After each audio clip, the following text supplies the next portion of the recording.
Her? Fly that thing? Laughter erupted across the aircraft hangar. A young pilot pointed mockingly at the sleek Manticore X-7. Have you even driven a food truck before, lady? The small woman stood perfectly still, never blinking. Her arms clutched an old worn flight helmet. 5 minutes later, the general emerged from Command Central, and he said one sentence that made the entire base go dead silent. Give her the activation code. Meet Maya Torres, 34 years old, former test pilot. Now, she's just a simulation technician and logistics support at Spencer Air Base. Everyone calls her Ms. Manual because she's always carrying notebooks, fixing simulation errors, checking equipment. While other people grab coffee, Maya calibrates instruments. While others chat about weekend plans, Maya reviews flight data from yesterday's training runs. Even though she used to be a pilot, now she only works behind the scenes. Her daily routine starts at 0500 hours. Check the simulation systems, update weather parameters, review pilot performance data from previous sessions, fix glitches that could cause training accidents. In every training meeting, Maya suggests improvements and gets completely ignored. The altitude warning system has a 3-second delay in emergency scenarios. Let the techs handle tech stuff. Pilots handle the big picture. The fuel consumption calculations are off by 12% during combat maneuvers. Torres, we didn't ask for a technical manual. During the Manticore X-7 simulation test, the next-generation fighter jet worth $47 million, Maya spoke up. I can fly it, better than the current test scores. A group of young pilots burst into laughter. Captain Rodriguez nearly choked on his energy drink. You think this is some kind of game? Lady, a broom might be more your speed. Maybe try the janitor closet instead of the cockpit. Lieutenant Jason grabbed his flight helmet and said loudly, This isn't for playing dress-up, understand? This machine requires actual skill, actual training, actual experience. Maya didn't fight back. She quietly retreated, clutching her silver helmet as she left the simulation room. The same helmet she'd worn during her classified missions. The same helmet that had saved her life during 3 emergency landings. But here's what nobody knew. Maya had been watching, learning, studying every system, every protocol, every weakness in their training.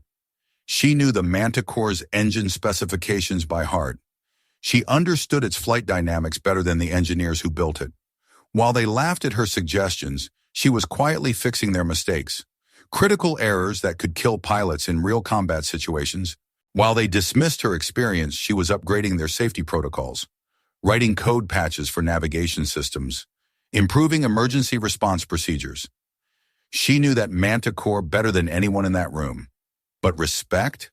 That's something you have to earn the hard way. And Maya was about to earn it. CTA ACT1. Ever seen a skilled person get underestimated? Type SOUNFAIR. Rumors spread throughout the base like wildfire. She got kicked out for refusing a mission. Psychological breakdown? Nobody trusts her in a cockpit anymore. I heard she froze up during a test flight, nearly crashed a $30 million prototype. The truth was buried in classified files, hidden behind security clearances that most people would never see.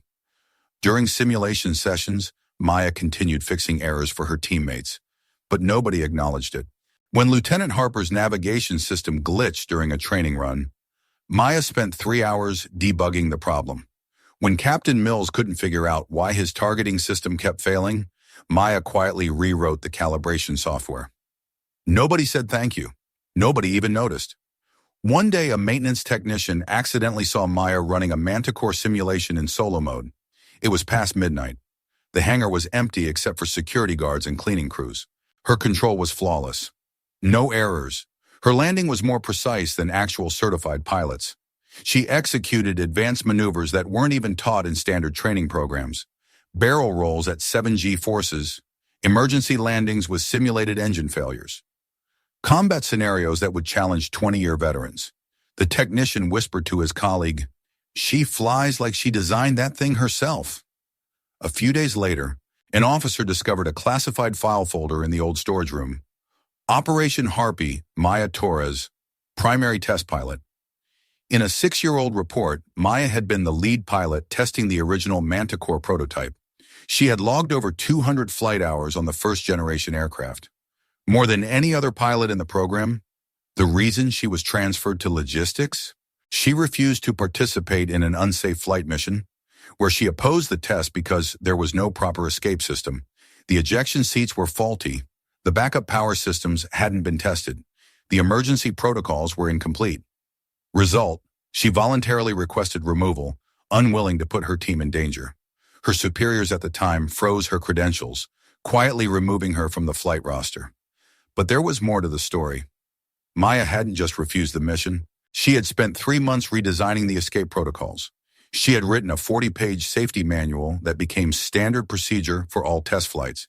She had personally tested emergency procedures that saved lives in later missions. The same officers who mocked her experience were flying safer because of systems she had improved. The same protocols they relied on to survive engine failures she had written. The same emergency procedures that kept them alive during combat training she had designed. The same navigation systems that guided them home safely she had debugged and optimized. But credit, recognition, that never came. Maya chose silence over self-promotion. She chose integrity over glory. She chose her team's safety over her own career advancement. And for 6 years, she had been paying the price. Her expertise was questioned. Her experience was dismissed. Her suggestions were ignored. She watched younger, less experienced pilots get promoted while she remained in the background. She saw safety protocols she'd written get credited to other officers. She witnessed equipment failures that could have been prevented if anyone had listened to her recommendations, until today. Today, everything would change. CTA and CT2. Ever misjudge someone completely? Type, I was wrong. April 15th, 2:30 in the afternoon. NORAD alert comes through Command Central. Unidentified aircraft approaching restricted airspace. Speed, Mach 1.7. Altitude, 35,000 feet. Threat assessment, level 4. Code red, maximum alert status. All primary pilots are participating in training exercises at Nellis Air Force Base, Nevada, 600 miles away. Minimum response time, 4 hours. The threat would be gone in 20 minutes. The Manticore X-7 is the only aircraft capable of immediate interception, fastest response time, advanced tracking systems, superior maneuverability at high altitude. But nobody has official clearance codes except the base commander. The control room erupts in chaos. Officers scrambling for protocols, communications specialists trying to reach the training team, security personnel activating base-wide lockdown procedures. While everyone panics, Maya steps forward from her position at the maintenance console. I know this aircraft. I can fly it. I can intercept the target. An officer sneers without looking up from his radio. Still living in fantasy land? We need real pilots, not simulation technicians. Captain Rodriguez shakes his head dismissively. Torres, this isn't a video game. This is a real threat requiring actual combat experience. Leave the heroics to qualified personnel. At that exact moment, Old General O'Connor, regional base commander, emerges from his secure office. 43 years of military service, decorated veteran of 3 conflicts, a man who doesn't waste words or time. He surveys the chaos in the control room. His eyes find Maya standing calmly beside the radar station. He looks at her for several seconds, then removes the activation card from around his neck and places it directly in her hands. This code is reserved for one person, someone who refused to be a fake hero in order to save her team. Someone who understands that real courage means saying no when lives are at stake. Someone who's been keeping this base safe for 6 years without asking for credit. Go! Fly, Torres! Bring our bird home safe! The entire base falls silent. Even the radio chatter stops. Maya walks to the Manticore cockpit with steady, confident steps. Her movements are precise, practiced, automatic. Like she's done this thousands of times before. The display screen shows Torres M. Authorized, Prime Pilot, Code Genoc 1. Welcome back, Maya. She takes off. Radio communication crackles through the speakers. Control, this is Phoenix 1. Target acquired, beginning intercept sequence. Her voice is calm, professional, completely focused. The confrontation lasts 12 minutes and 37 seconds. Maya uses radar deflection techniques, flying in the target's blind spots, approaching from angles that confuse enemy tracking systems. She executes Z-vector counter-thrust maneuvers she personally invented, rapid directional changes that allow pursuit without triggering defensive responses. Perfect execution. Textbook interception. The unidentified aircraft is forced to retreat without incident. Mission successful. 0 casualties. 0 international incident. Safe landing. General O'Connor walks out to meet her, standing at full military attention salute. The entire ground crew follows his example. Thank you for waiting for the right moment, and for not giving up on us. Lieutenant Jason stands in the distance, unable to lift his head, the same man who mocked her experience just hours earlier. But Maya's response shocked everyone. I didn't do this for recognition, sir. I did it because it needed to be done.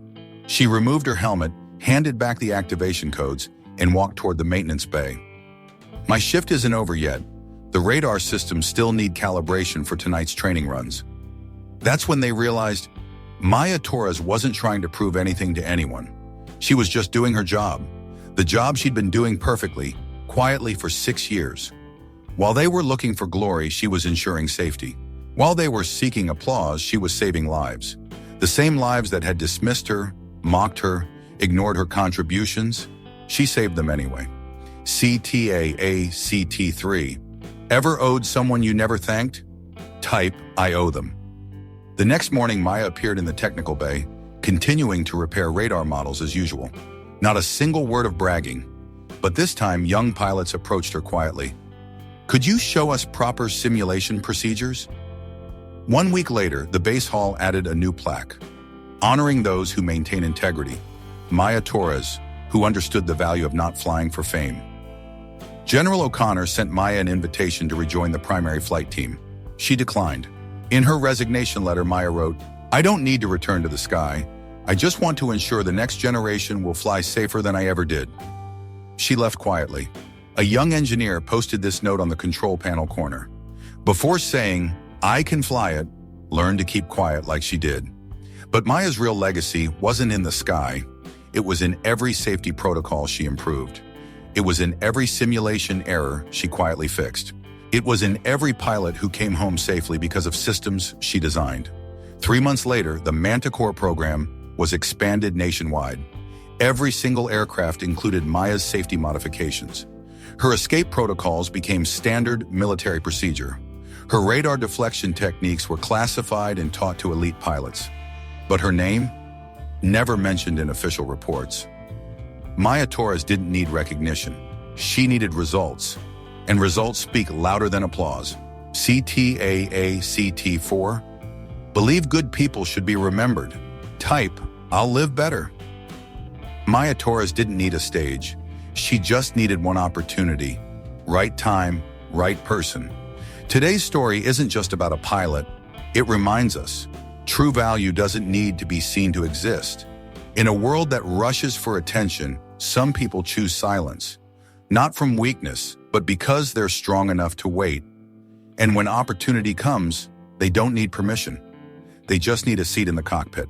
Treasure those who quietly fix mistakes, because someday, they might be the ones who save you when nobody else can. The best heroes never wear capes. They wear work uniforms. They carry toolboxes instead of trophies. And they change the world, one quiet improvement at a time.